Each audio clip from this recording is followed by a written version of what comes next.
हुकूमत ने पेट्रोलियम मसनूआत की कीमतों में बड़ी कमी का ऐलान कर दिया। पेट्रोल की कीमत में 15 रुपये 39 पैसे फी लीटर कमी कर दी गई। हाई स्पीड डीजल की कीमत में 7 रुपये 88 पैसे फी लीटर कमी। मिट्टी का तेल 9 रुपये फी लीटर और लाइट डीजल ऑयल की कीमत में 7 रुपये से जायद की कमी। वजीर आजम शहबाज शरीफ ने नई कीमतों की मंजूरी दे दी। इससे पहले मुल्क भर में गंदम, आटे और घी की कीमतों में भी कमी रिकॉर्ड की गई।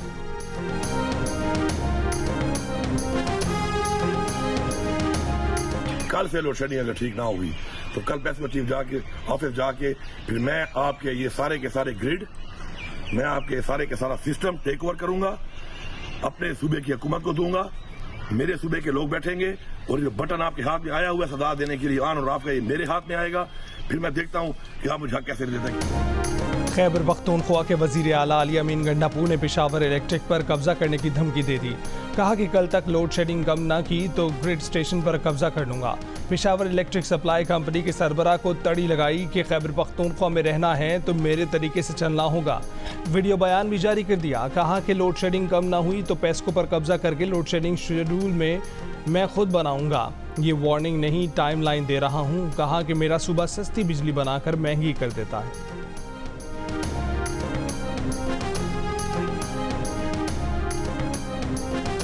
बात अगर करना है जनाब स्पीकर तो सिर्फ हमारा एस्टैब्लिशमेंट से बात अगर करना है स्पीकर। पाँव किसी का पकड़ा हुआ है जनाब स्पीकर, तो उन्हीं का पाँव पकड़े हुए हैं। नाम रूल ऑफ लॉ में दिलचस्पी रखते हैं जनाब स्पीकर, ना जमहूरियत में दिलचस्पी रखते हैं जनाब स्पीकर। अगर दिलचस्पी रखते हैं तो वो अपना जाती इश्यूज, अपना जाती लीगल केसेस, अपना जाती मसले के रोना धोना। बिलावल भुट्टो ने कहा है कि अली अमीन गंडापुर सेटिंग से वजीर आला बने। पीटीआई ने खैबर पख्तूनख्वा को जो तोहफा दिया वो बहुत बड़ा ड्रामेबाज है। पीटीआई समझती है कि ये वजीर आला उन्होंने बनाया है। असल में अली अमीन को वजीर आला किसी और ने बनाया है। अली अमीन गंडापुर की सेटिंग इतनी अच्छी है कि उन्होंने वजीर आला बनने के बाद सबसे पहले हमारे दोस्त मोहसिन नकवी से मुलाकात की। गंडापुर उन लोगों का अच्छा बच्चा है, सिर्फ खान को दिखाने के लिए हवाई फायरिंग करता है। बिलावल के पीटीआई पर भी निशाने। कहा कि पीटीआई बात आइन की बालादस्ती, कानून की हुक्मरानी और हकीकी आज़ादी की करती है, लेकिन अगर उसे बात करना होती है तो कहते हैं कि हम इस्टेब्लिशमेंट और फौज से करेंगे। अपोजिशन इस्टेब्लिशमेंट के पांव पकड़कर ज़बरदस्ती मदाखलत करा रही है। अगर अपोजिशन 9 मई की माफ़ी मांगने पर तैयार नहीं तो उनका रोना धोना जारी रहेगा। 9 मई को एहतजाज नहीं, फौजी क़यादत के खिलाफ बगावत थी जो नाकाम हुई। पीटीआई का लीडर एक रात जेल में गुजार कर इतना घबराया कि उसने फौजी तंजीबात पर हमला करा दिया। अब उनका लीडर रो रहा है कि मुझे बाहर निकालो। बिलावल की तकरीर के दौरान कौमी असम्बली में अपोजिशन की हंगामा राई, शोर शराबा।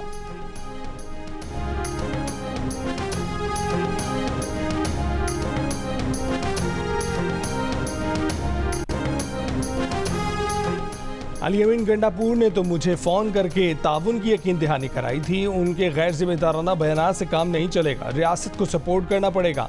वफाकी वज़ीर तवानाई अवैस लगारी की जियो न्यूज़ के प्रोग्राम आज शाहजेब खानज़दा के साथ में बातचीत।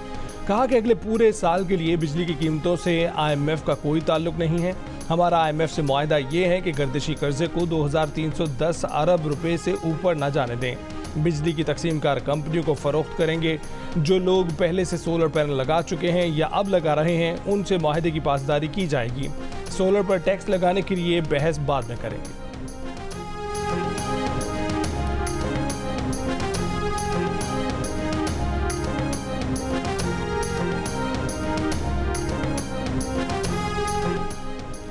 बानी पीटीआई की 190 मिलियन पाउंड स्कैंडल केस में जमानत मंजूर, रिहाई का हुक्म। रिहा नहीं हो सकेंगे। अभी साइफर केस और इद्दत केस में सजा मौतली होना बाकी है। जमानत का फैसला इस्लामाबाद हाई कोर्ट के चीफ जस्टिस आमिर फारूक और जस्टिस तारिक महमूद जहांगीरी ने लिखा। फैसले के मुताबिक नैब के वकील ने इस बात के हक में कोई रिकॉर्ड नहीं दिया कि रिहा होकर बानी पीटीआई रिकॉर्ड टेम्परिंग या ट्रायल पर असरअंदाज होने की कोशिश कर सकते हैं। अब मुलजिम को मजीद कैद रखने से फ़ायदा नहीं होगा। अदालत ने कहा कि रेफरेंस से मुतल्लिक अदालती ऑब्जर्वेशंस अबूरी नौयत की हैं, ट्रायल पर असरअंदाज नहीं होंगी। अदालत का बानी पीटीआई को 10 लाख रुपए के मचल के जमा कराने का हुक्म। नैब तरमीम पर वफाकी हुकूमत की इंट्रा कोर्ट अपील की समाअत कल सुप्रीम कोर्ट में होगी। अदालत बानी पीटीआई को वीडियो लिंक के जरिए पेश होने का हुक्म दे चुकी है। वफाकी हुकूमत के जराये के मुताबिक वीडियो लिंक के जरिए पेशी के इंतजाम मुकम्मल कर लिए गए हैं।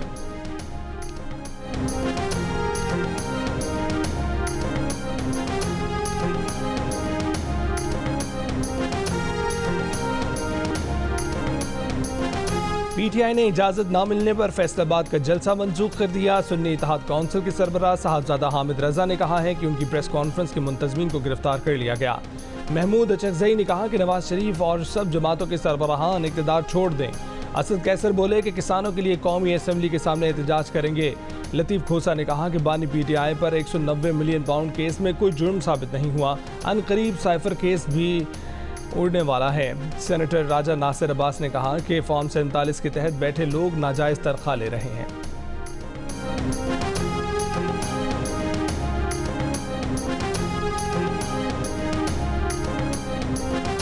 आज बिलावल जरदारी ने भी इंतहाई गैर पार्लिमानी अल्फाज इस्तेमाल किए हैं।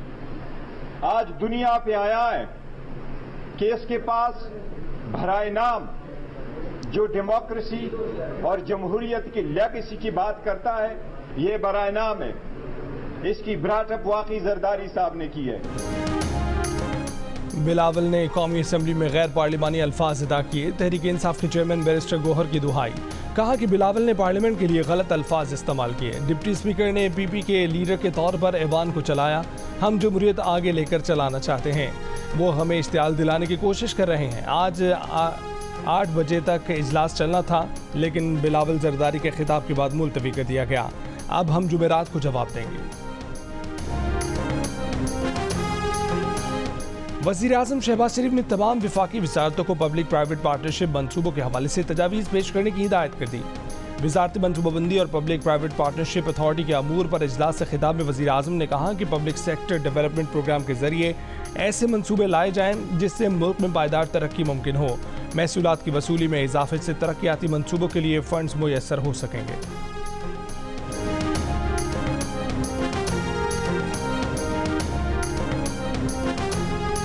आलमी सतह पर एक वर्ल्ड वाइड जो इकोनॉमिक नेटवर्क है और उसके ऊपर जो जोश का एक बारादस्ती है, जब मैं देखूंगा कि मेरे मुल्क को भी उस नेटवर्क के अंदर डाला जा रहा है और यहाँ पर मैं सूद के खात्मे की बात करता हूँ और मैं मुकम्मल तौर पर आलमी सतह पर सूदी निज़ाम के अंदर जा रहा हूँ, उनकी मईशत के उसूलों के मुताबिक चलूँगा, तो इससे मेरा इख्तिलाफ होगा। अब इस इख्तिलाफ का उन्वान अगर ये है कि यहूदी एजेंट, तो इसको गाली क्यों कहा गया? उसको संजीदगी से लेना चाहिए था, मुझसे पूछना चाहिए था कि आप ये बात क्यों कह रहे हैं। बानी पीटीआई को यहूदी एजेंट कहना महज एक सियासी बयान था। मौलाना फजलुर रहमान ने वजाहत कर दी, कहा कि यहूदी एजेंट कहना गाली नहीं, एहतजाज का उन्वान है। मुल्तान में सहाफ़ियों से गुफ्तगू करते हुए मौलाना ने बानी पीटीआई से मुलाकात के इम्कान के सवाल पर कहा कि सियासी लोग हैं, मुज़ाकरात से इनकार नहीं करेंगे। फजलुर रहमान ने हुकूमत से मुस्ताफ़ी होने और नए इंतखाबात करवाने का भी मुतालबा कर दिया।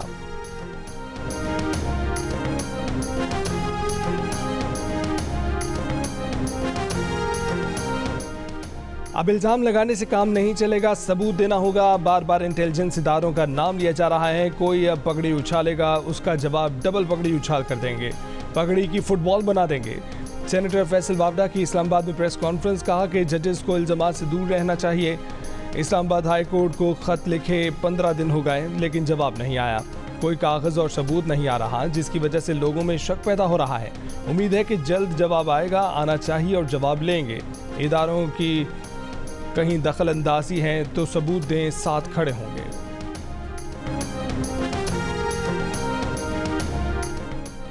मुस्लिम लीग नून के सेनेटर तलाल चौधरी का कहना है कि जजेस प्रेशर बर्दाश्त नहीं कर सकते तो फैसले भी नहीं कर सकते। 62-63 पर नाअहली के फैसले वो कर रहे हैं जो खुद 62-63 पर पूरा नहीं उतरते।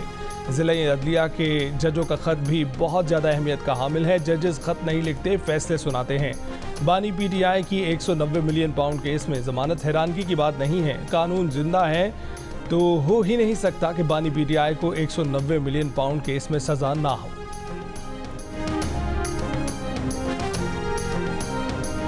मुल्क में कोई एक सरकार भी ठीक नहीं चल रही। लगता है कि हम किसी दुश्मन मुल्क में बैठे हुए हैं। सरकारी यूनिवर्सिटियों से मुस्तकिल वाइस चांसलर की तैनातियों के केस में चीफ जस्टिस काजी फैज़ ईसा के रिमार्क्स। कहा कि मुनज़्ज़म तरीके से पाकिस्तान का मुस्तकबिल तबाह किया जा रहा है। सब कुछ आहिस्ता आहिस्ता ज़मीन बोस हो रहा है। कुछ लोग स्कूलों को तबाह करके कह रहे हैं कि हम इस्लाम की खिदमत कर रहे हैं। स्कूलों को तबाह करने वाले लोगों से हुकूमतें फिर मुज़ाकरात भी करती हैं। चीफ जस्टिस का कहना था कि तालीम के मामले पर टीवी चैनल्स में कोई प्रोग्राम नहीं होते। अगर गालम गलोच के आदाद शुमार जारी हो तो पाकिस्तान पहली पोजीशन पर आएगा। जिस तरह PIA में तबाही हुई उसी तरह यूनिवर्सिटियों में भी हो रही है। बदकिस्मती से हर गलत काम ब्यूरोक्रेसी की मिली भगत से ही होते हैं। सिर्फ तालीम का शोबा ठीक कर दें, पूरा मुल्क ठीक हो जाएगा।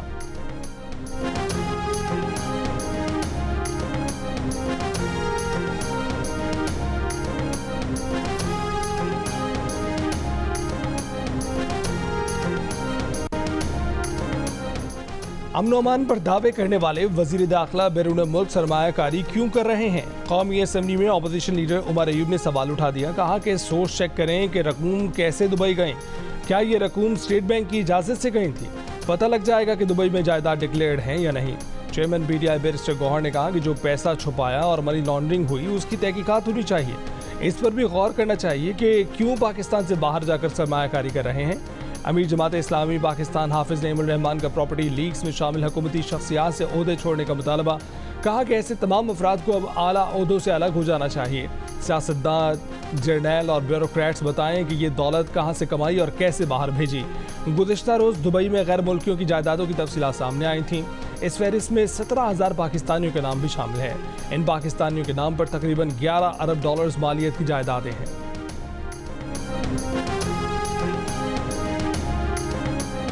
वज़ीर आला पंजाब मरीम नवाज ने सरकारी स्कूलों के 3 लाख बच्चों को गूगल सर्टिफिकेशन के लिए माहदे की मंजूरी दे दी। प्राइमरी स्कूल हेड्स में 32,000 से ज़ायद कंप्यूटर टैबलेट तकसीम करने, 1,000 एलिमेंट्री स्कूलों में IT एंड साइंस लैब कायम करने पर भी इत्तफाक किया। स्कूल एजुकेशन रिफॉर्म से मुतल्लिक इजलास में वज़ीर आला पंजाब ने पब्लिक स्कूल रीऑर्गेनाइजेशन प्रोग्राम का तफसीली जायज़ा लिया। कहा कि सरकारी स्कूलों में क्वालिटी ऑफ एजुकेशन को हर सूरत बेहतरीन करना है। खैबर पख्तूनख्वा हुकूमत ने गवर्नर को बेघर कर दिया। इस्लामाबाद में रहने की सरकारी जगह छीन ली। खैबर पख्तूनख्वा हाउस में गवर्नर के लिए मुख्तस ब्लॉक खत्म कर दिया। मुशीर इत्तलात खैबर पख्तूनख्वा बैरिस्टर सैफ ने कहा कि सूबाई वज़रा और अरकान असम्बली की रिहाइश का मसला था। NXT फिलहाल अरकान सूबाई असम्बली और वज़रा इस्तेमाल करेंगे। गवर्नर के लिए KP हाउस में मुतबादिल रिहाइश का बंदोबस्त किया जा रहा है। गवर्नर फिलहाल सिंध हाउस में क़याम का बंदोबस्त करें। उनके इस्लामाबाद में कई घर हैं, उनके लिए रिहाइश की कोई कमी नहीं है।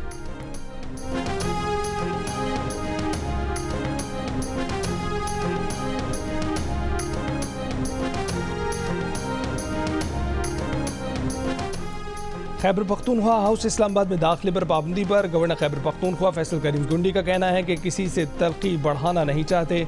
वो किसी के गवर्नर हाउस दाखिले पर पाबंदी नहीं लगाएंगे। गवर्नर हाउस साजिश का गढ़ नहीं बनेगा। अली अमीन को दावत दे चुके हैं, उनके पास जाने को भी तैयार है।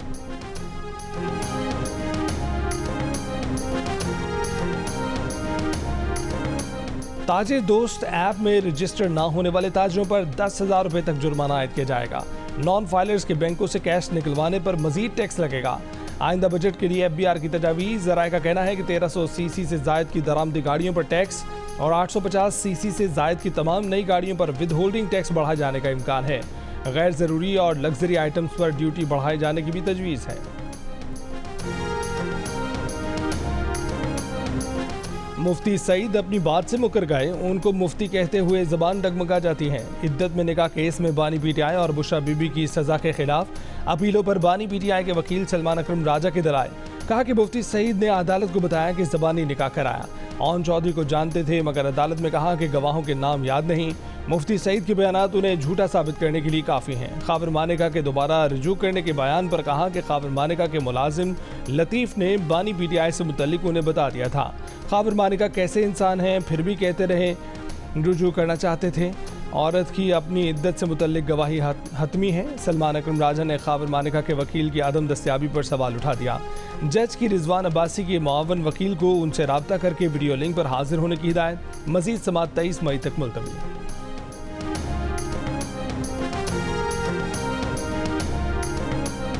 पाकिस्तान का फतह 2 गाइडेड रॉकेट का कामयाब तजर्बा। ISPR के मुताबिक फतह 2 जदीद नेविगेशन सिस्टम से लैस है, 400 किलोमीटर तक मार कर सकता है, किसी भी मिसाइल डिफेंस सिस्टम को मात देने की सलाहियत रखता है, इंतहाई दुरुस्तगी के साथ अहदाफ को निशाना बना सकता है। रॉकेट सिस्टम पाकिस्तानी फौज के रिवायती खतरनाक हथियारों को नुमाया तौर पर अपग्रेड करेगा। शानदार कामयाबी पर सदर, आर्मी चीफ और chairman joint chiefs of staff committee की मुबारकबाद। वज़ीर आज़म ने अपने बयान में कहा कि फतह 2 गाइडेड रॉकेट सिस्टम पाक फौज और साइंसदानों की अनथक मेहनत का नतीजा है। पाक फौज और साइंसदानों की मेहनत दिन ब दिन पाकिस्तान के दिफा को नाकाबिल तस्खीर बनाती जा रही है।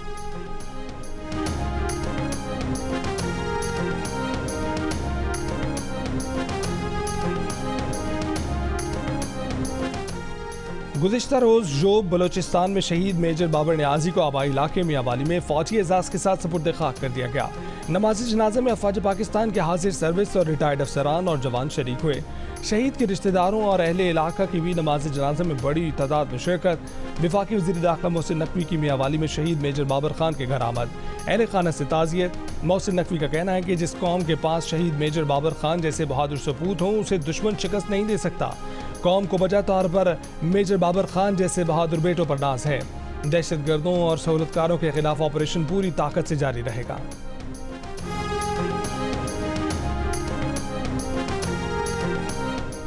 गवर्नर सिंध कामरान डिसोरी ने कहा है कि जिसका दिल चाहता है इस्टेब्लिशमेंट और अफवाज पाकिस्तान पर इल्ज़ाम लगा देता है।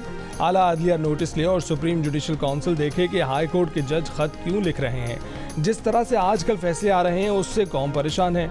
अदलिया ऐसे फैसले ना करे जिस पर 10 साल बाद उसे नदामत हो और फिर फैसला तब्दील करना पड़े।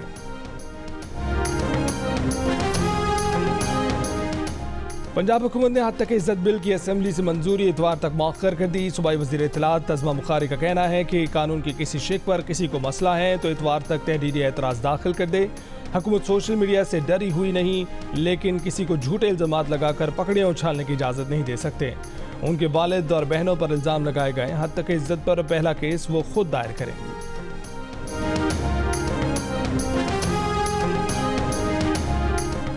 पीपल्स पार्टी की मरकजी सेक्रेटरी इत्तलात शाज़िया मरी ने कहा है कि कौमी असम्बली में बिलावल भुट्टो की तकरीर के दौरान PTI ने शोर मचाकर माहौल ख़राब किया। 9 मई में मुलव्वस टोले को ऐवान का माहौल ख़राब करने नहीं देंगे।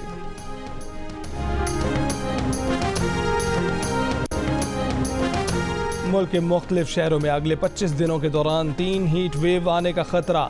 NDMA ने खबरदार कर दिया। रिपोर्ट के मुताबिक पहली हीट वेव का खतरा सिंध में उमरकोट, थरबारका, टंडवाला यार, बटियारी, सांगड़, जबकि पंजाब में बहावलपुर और रहीम यार खान में है। 15 से 30 मई के दौरान इन इलाकों में दर्जा हरारत 40 डिग्री तक जा सकता है, लेकिन गर्मी इससे भी ज़्यादा महसूस की जा सकती है। हीट वेव का ये पहला स्पेल 2 से 3 दिन तक जारी रह सकता है। मई के आखिर या जून के शुरू में दूसरी हीट वेव का खदशा है, जिसमें दर्जा हरारत 45 दर्जे तक जा सकता है, 4 से 5 दिन तक जारी रहेगा। तीसरी हीट वेव का खदशा जून के पहले 10 दिनों के दौरान है। ये हीट वेव थरबारकर, उमरकोट, सांगड़, बदीन और खैरपुर को मुतासर करेगी।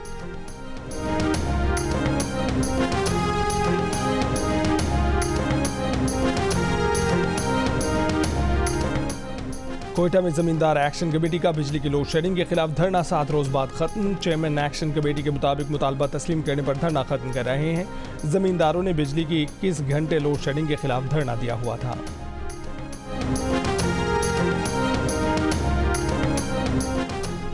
मुजफ्फरगढ़ में थर्मल बाईपास पर फायरिंग से मकामी सहाफ़ी जाँ भाग। मुसल्लह अफराद ने सहाफ़ी इशफाक अहमद सियाल को रोक कर फायरिंग की।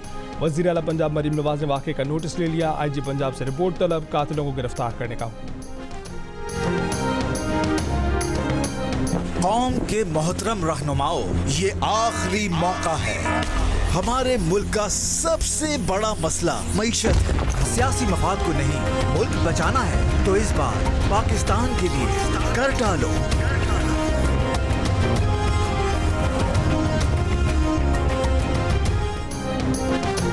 पाकिस्तान के लिए इस बार कर डालो। फनून लतीफ़ा से ताल्लुक़ रखने वाली शख्सियात ने भी मईशत बहाली के लिए आवाज़ बुलंद कर दी। मारूफ समाजी रहनुमा और गुलकार शहजाद रॉय का कहना है कि उन्हें ये फिक्र नहीं कि ये मुल्क कैसे चलेगा, फिक्र ये है कि कहीं ऐसे ही ना चलता रहे।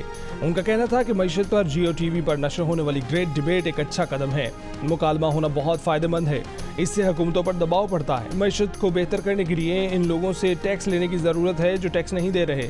मुसन्निफ़ और तजज़ियाकार हमवक़ाई ने मीर खलील रहमान फाउंडेशन के तहत मईशत पर होने वाली ग्रेट डिबेट को दुरुस्त समत में खुशाइंद कदम करार दे दिया। उनका कहना है कि मौजूदा हालात में मुआशी बेहतरी पर गुफ्तगू से ही नई राहें खुलेंगी।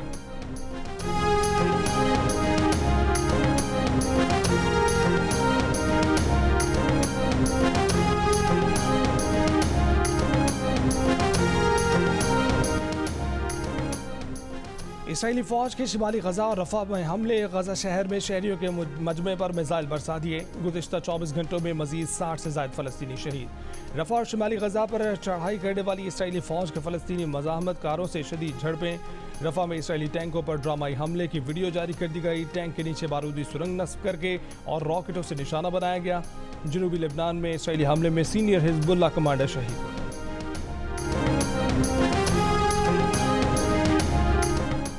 आयरलैंड को शिकस्त देने के बाद पाकिस्तानी क्रिकेट टीम की अगली मंजिल England. Green shirts 4 T20 matches पर मुश्तमिल सीरीज खेलने इंग्लैंड पहुंच गई। कप्तान बाबर आजम का कहना है कि आयरलैंड के खिलाफ सीरीज में खिलाड़ियों ने प्लान के मुताबिक बैटिंग और बॉलिंग की। कोशिश होगी कि इंग्लैंड में जीत के मोमेंटम को बरकरार रखें। सीरीज का पहला मैच 22 मई को लीड्स में खेला जाएगा।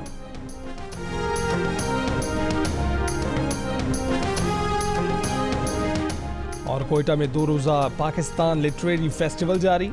स्पीकर बलोचिस्तान असम्बली समेत सहाफ़ियों, दानिश्वरों और दीगर अहम शख्सियात की शिरकत।